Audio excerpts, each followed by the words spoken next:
এই মাহে রমাদানুল মুবারক মাসে ইফতারের সময় কিন্তু দোয়া কবুল হয়। আমি যুবক ভাইদের উদ্দেশ্যে বলতে চাই, তুমি অনেক গুনাহ করেছো, অনেক পাপ করেছো, জুলুম করেছো। তুমি যখন এই মাহে রমাদানুল মুবারক মাস পেয়েছো, আপনি যে বলেছিলেন এই মাসকে আমরা জীবনের শেষ রমজান মাস মনে করে, মাহে রমাদানুল মুবারক মাসে আপনি কোরআনের একটি অক্ষর তেলাওয়াত করবেন, আল্লাহ আপনাকে 70 থেকে 700 গুণ পর্যন্ত সওয়াব বাড়িয়ে দিবেন। ইন্নাল হামদুলিল্লাহি ওয়াহদা ওয়াসসালাতু ওয়াসসালামু আলা মান লা নাবিয়্যা বা'দা ওয়া বা'দ। সুপ্রিয় দর্শক, কাছ কিংবা দূর, দেশ কিংবা প্রবাস, যারা যেখান থেকে সি প্লাস স্টুডিও থেকে দেখছেন তোহফায়ে রমাদান, সকলকে মুবারকবাদ ও ধন্যবাদ, সাথে জানাচ্ছি সালাম। আসসালামু আলাইকুম ওয়া রাহমাতুল্লাহি ওয়া বারাকাতুহু। প্রতি সময়ের ন্যায় আজকেও আমরা সি প্লাস স্টুডিও থেকে রমজান মাসে গুরুত্বপূর্ণ একটি বিষয় নিয়ে আপনাদের মাঝে উপস্থিত হয়েছি। আমরা নির্দিষ্ট একটি বিষয়ে আলোচনা করবার জন্য আমাদের স্টুডিওতে বিশিষ্ট মিডিয়া ব্যক্তিত্ব, উদীয়মান তরুণ ইসলামী স্কলার, বিশিষ্ট আলেমে দ্বীন আল্লামা মোহাম্মদ মঈন কাদেরী সাহেবকে আমরা স্টুডিওতে আমন্ত্রণ জানিয়েছি। চলুন আমরা হজরতের সাথে পরিচয় পর্ব সেরে নিই। চট্টগ্রামের একটি স্বনামধন্য মিডিয়ার প্রতিষ্ঠান আইটুন ইসলামিক ইনস্টিটিউটের সুযোগ্য প্রতিষ্ঠাতা মাওলানা মোহাম্মদ মঈন কাদেরী। হযরত কেমন আছেন? আসসালামু আলাইকুম ওয়া রাহমাতুল্লাহ। ওয়ালাইকুম আসসালাম ওয়া রাহমাতুল্লাহ। আল্লাহ পাক সুস্থ রেখেছেন। আলহামদুলিল্লাহ। আপনাকে আমাদের স্টুডিও থেকে মোবারকবাদ জানাচ্ছি। আপনার গুরুত্বপূর্ণ সময় আমরা দেখি আপনি দেশের বাইরে সব সময় ব্যস্ত থাকেন। তার ধারাবাহিকতায় আমরা আপনাকে পেয়ে ধন্য এবং আমাদের স্টুডিও থেকে আপনাকে আবারও ধন্যবাদ, মোবারকবাদ জানাচ্ছি। আমরা আজকে দর্শকদের জন্য একটি নির্দিষ্ট বিষয়ে আলোকপাত করব আপনার মাধ্যমে।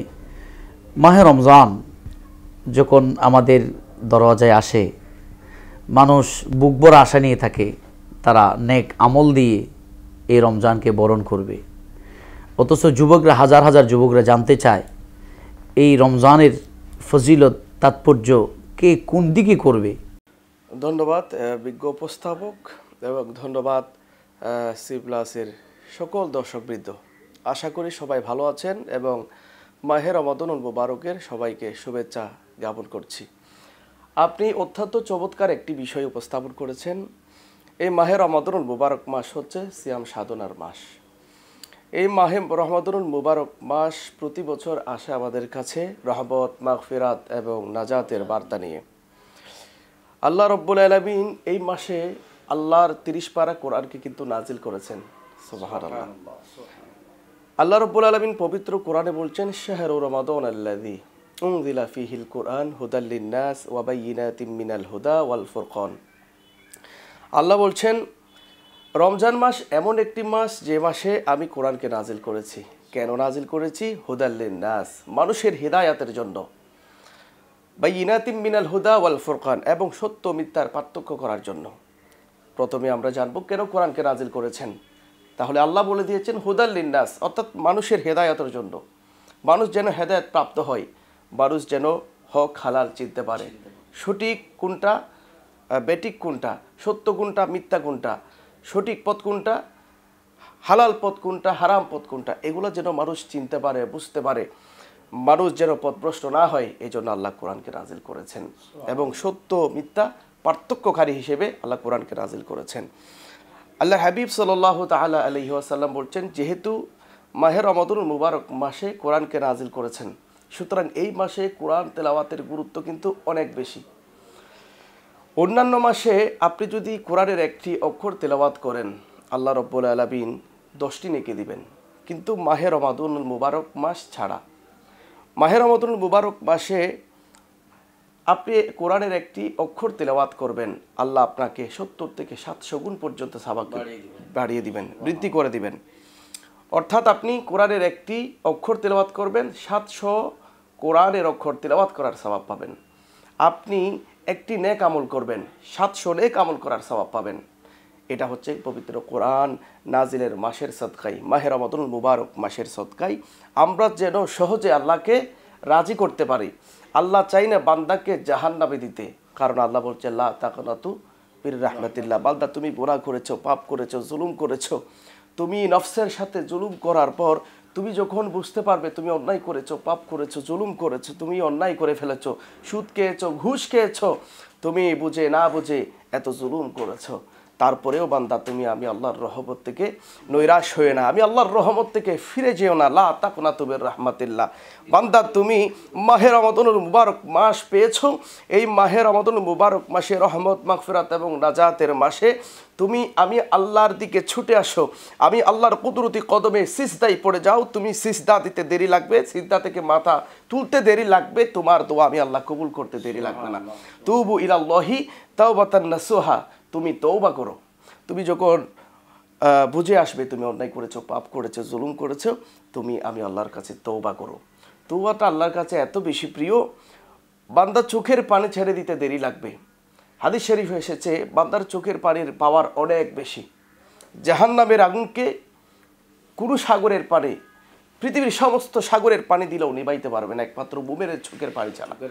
মুমিন যখন চোখের পানি ছেড়ে দেয়, মুমিন যখন চোখের পানি ছেড়ে দিয়ে ওই চেহারা, ওই চোখের পানি গড়িয়ে চেহারা পর্যন্ত আসতে দেরি লাগবে। আল্লাহর হাবিব সাল্লাল্লাহু তাআলা আলাইহি ওয়াসাল্লাম বলছেন আল্লাহ তার জন্য জাহান্নামের আগুনকে হারাম করে দিবেন। শুধুমাত্র একেবারে মাছির মাথার সম পরিমাণে যদি পানি হয়, সেই জন্য আল্লাহ বলছেন তোমরা কম কম করে হাসো, বেশি বেশি করে কাঁদো। আমাদেরকে কাঁদতে হবে বেশি, হাসতে হবে কম।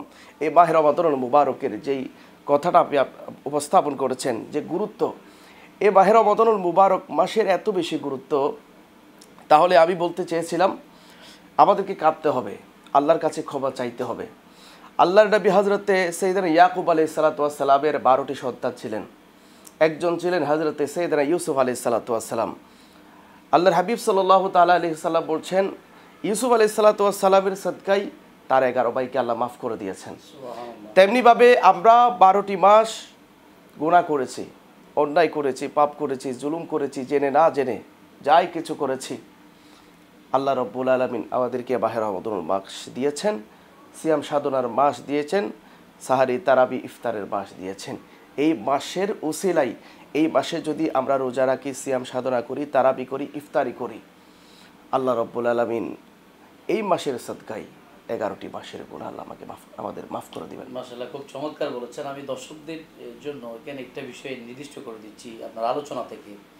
11টি মাস আমরা পাপের মধ্যে ডুবে থাকলেও যে সমস্ত যুবক ভাইয়েরা এই রমজান মাসকে গুরুত্ব দেবে, আপনার গুরুত্বের পয়েন্টের মধ্যে গুরুত্ব দিয়ে রোজাকে রাখবে, চাহারি খাবে, ইফতার করবে, আল্লাহ পাক 11 মাসের গুনাহ মাফ করে দিয়ে রমজান মাসের উসিলায় তাকে জান্নাত দান করবে। সুবহানাল্লাহ। তো এটার চাইতে গুরুত্ব আর কি হতে পারে? একজন যুবক যদি তার এই রমজানকে শেষ রমজান মনে করে যদি গুরুত্ব দেয়, আমি আগামী বছর বাঁচবো কি বাঁচবো না, সেটা আল্লাহ পাক। আপনার এই কথা থেকে আমি আরেকটু কোট করি, সেটা হচ্ছে সাহাবায়ে কেরাম এই মাহে রমাদানুল মুবারক মাসের জন্য কেমন অপেক্ষায় থাকতেন।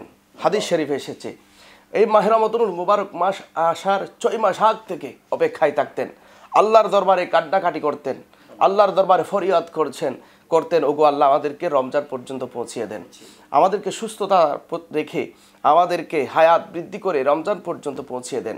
এবং আবার মাহে রমাদানুল মুবারক মাস যখন বিদায় নিত, হাদিস শরীফে এসেছে আরও 5 মাস আল্লাহর দরবারে ফরিয়াদ করতো, কান্নাকাটি করতো, চোখের পানি ছেড়ে দিয়ে আল্লাহর দরবারে কান্নাকাটি করতো, ওগো আল্লাহ আপনি আমাদেরকে রহমত, মাগফিরাত, নাজাতের মাস দিয়েছেন, না জানি এই মাসে আপনি আমাকে কবুল করেছেন কিনা, আমাকে মাফ করেছেন কিনা।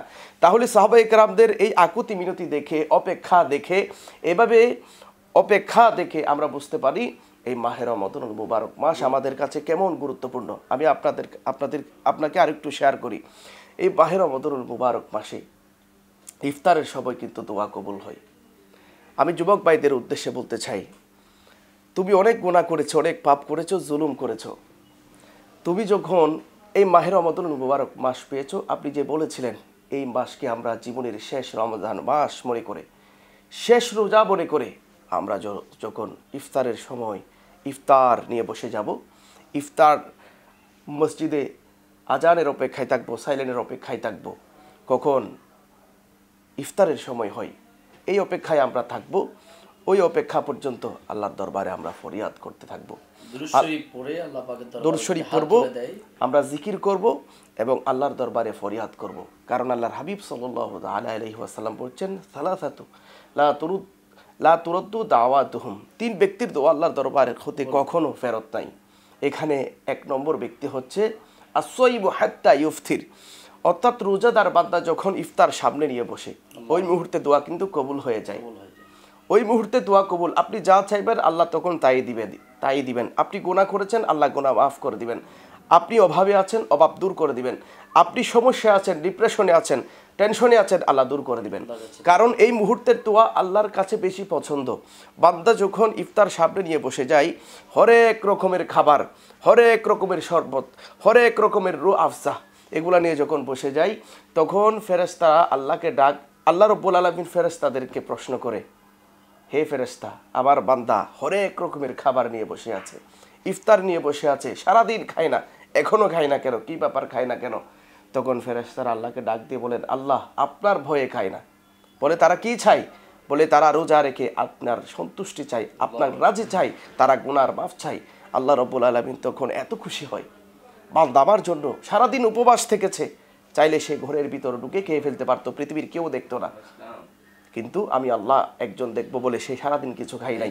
এই মুহূর্তে বান্দার এই কাজটা আমার এত বেশি পছন্দ হয়েছে, এত ভালো লেগেছে, বান্দা আমার কাছে এই মুহূর্তে যা যা চাইবে আমি সব দিয়ে দিব।